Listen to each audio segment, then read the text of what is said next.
लिया है। पहले ईसाई मिशनरी जब इस देश में काम करती थी तो पहले धर्म परिवर्तन करते थे, नाम बदला करते थे। अब वो लोग भी सतर्क और सावधान हो गए। वो लोग अब नाम नहीं बदलते, क्योंकि नाम बदलेंगे तो लोगों की आंख खुल जाएंगी, अरे हमारे इतने भाई कन्वर्ट हो गए, ईसाई बन गए। तो नाम वही रखते हैं लेकिन अंदर से धर्म परिवर्तन करा देते हैं, जिससे हम लोग गफलत में सोते रहे। आप लोगों ने छत्तीसगढ़ के मुख्यमंत्री होते थे, नाम था अजीत जोगी। नाम सुनकर के आपको क्या लगता है जी, कौन होगा? अजीत जोगी। आपको लगेगा कि हमारे आदित्यनाथ योगी का ही भाई होगा अजीत जोगी को। नाम हिंदुओं जैसा उस व्यक्ति का, लेकिन व्यक्ति कौन था? ईसाई, पक्का ईसाई।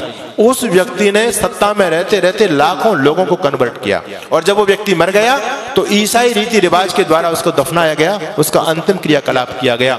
मैं आपको बताना चाहता हूं, पंजाब के मुख्यमंत्री होते थे चरणजीत सिंह चन्नी, स्वाफा भी बांधते थे, साफा लगते थे, सरदार जी हैं, लेकिन कौन थे? क्रिश्चियन। यानी हम लोगों को गफलत में रखने के लिए। और मैं कहना चाहता हूं आपसे, एक व्यक्ति है इस देश में जिसको हमारे बहुत सारे भाई बंधु देश का प्रधानमंत्री बनाना चाहते हैं। नाम क्या है जी? राहुल गांधी। ठीक है, हो सकता है मेरी बात से लोगों को कुछ मिर्च भी लगे।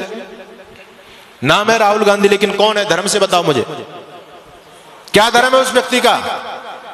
है वो ना मुसलमान ना ईसाई, वो तो वर्ण संकर खिचड़ी है। उसके दादा परदादा कभी मुसलमान थे, फिर उसकी मां ईसाई थी, वो हिंदू तो है ही नहीं। लेकिन हैरानी की बात यह कि हिंदू उसको प्रधानमंत्री बनाना चाहते हैं। यानी हम जरा भी नहीं सोचते, जब इस ईसाई इस देश की सत्ता को अपने हाथ में लेगा, वो ईसाइयत को बढ़ावा देगा, हिंदुत्व को बढ़ावा देगा। ये सोचने की बात है। हम अपने स्वार्थ में इतने ज्यादा अंधे हो रहे हैं, आज राजनीतिक स्वार्थों में इतने अंधे हो रहे हैं। कोई अगर राजनीतिक पार्टी देश के लिए अच्छा काम भी करे, हमको उसका विरोध जरूर करना है। अभी इस देश की केंद्र सरकार ने एक योजना निकाली, अग्निवीर की योजना निकाली। लोगों के पेट में दर्द हो रहा है, राजनीतिक लोगों के पेट में दर्द हो रहा है, आने वाले भविष्य को नहीं देख पा रहे। मैं आपको आगाह करना चाहता हूं, इस देश में भयंकर गृह युद्ध होने वाला है, टल नहीं सकता, अवश्य में भावी है, रुकेगा नहीं वो। और उसकी उन लोगों ने तैयारी कर रखी है पूरी तरह से। उनका छोटा छोटा बच्चा बम चलाने में, पत्थर फेंकने में, तलवारबाजी में, चैनबाजी में एक्सपर्ट है। उनकी लड़कियां भी एक्सपर्ट हैं। आपके बच्चे क्या जानते हैं? एक ही बच्चा है आपके पास में, उनके 17 वो तो कहते हैं 2-4 मर भी गए, फिर भी हमारे पास 11-15 तो फिर भी बचते हैं। कोई हमको चिंता वाली बात नहीं। उनका बच्चा बच्चा एक्सपर्ट है। हमारे आदरणीय जो बुद्धिमान राजनेता लोग, उन्होंने सोचा कि हम भी अपने बच्चों को कम से कम ये जो है आत्मरक्षा का चीज तो सिखाई दे। जब देश के हालात बदलेंगे तो कम से कम स्वयं की रक्षा कर पाएंगे, अपनी बहन बेटी अपने बच्चों की रक्षा तो कर सकते हैं वो लोग। इसके लिए अग्निवीर योजना चलाई गई कि हर एक बच्चे को सैनिक शिक्षा दी जाए। अच्छी योजना है, इसका विरोध नहीं करना चाहिए, इसका सम्मान करना चाहिए। हर बच्चे को यह सैनिक शिक्षा मिले, क्योंकि आने वाला समय बहुत भयंकर है। आपके घर में लाठी तक नहीं है, आपका बच्चा कुछ जानता ही नहीं है, आप कैसे उन विधर्मी लोगों से टकराओगे? एक सज्जन कहने लगे, अब हमको AK-47 रखनी पड़ेगी, बंदूक रखनी पड़ेगी, भाला रखना पड़ेगा, अपने घर में फरसा रखना पड़ेगा, लाठी रखनी पड़ेगी। अरे मैंने कहा, इतने हथियार के नाम तुमने गिना दिए, इन हथियारों को चलाएगा कौन? कोई चलाने वाला है तुम्हारे पास में? एक बच्चा है, उसको हमने क्या बनाना चाहते हैं? उसको DM बनाना चाहते हैं। वो लोग कहते हैं हिंदू इतना मूर्ख प्राणी है धरती पर, एक बच्चा करके अपने बच्चों को DM बनाना चाहता है। हम 17 बच्चा पैदा करते हैं, इस देश का PM अपना बनाएंगे। जिस दिन इस देश का PM हमारा बन जाएगा, DM कुछ नहीं बेचेगा, शासन हमारे हिसाब से चलेगा। क्या लोगों की योजना है? हमसे ज्यादा सोच रहे हैं वो लोग। आप एक बच्चा करके उसको सरकारी नौकर बनाना चाहते हैं, और वो 10 बच्चा पैदा करके सरकारी अपना बनाना चाहते हैं। बताओ किसकी योजना में ज्यादा दम है? हम तो कहीं नहीं ठहरे उनके सामने। उनका इतना समर्पण देखो।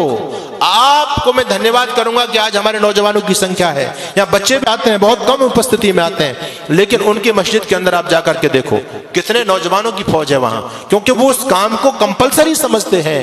हम इस धर्म कर्म को, सत्संग को कंपलसरी नहीं समझते। हम तो ये समझते हैं हमारे काम का, बच्चों का क्या काम है इसमें, स्वयं हाथ हिलाते हुए चले जाते हैं। लेकिन वो लोग सारे के सारे समर्पित है अपने मिशन के लिए।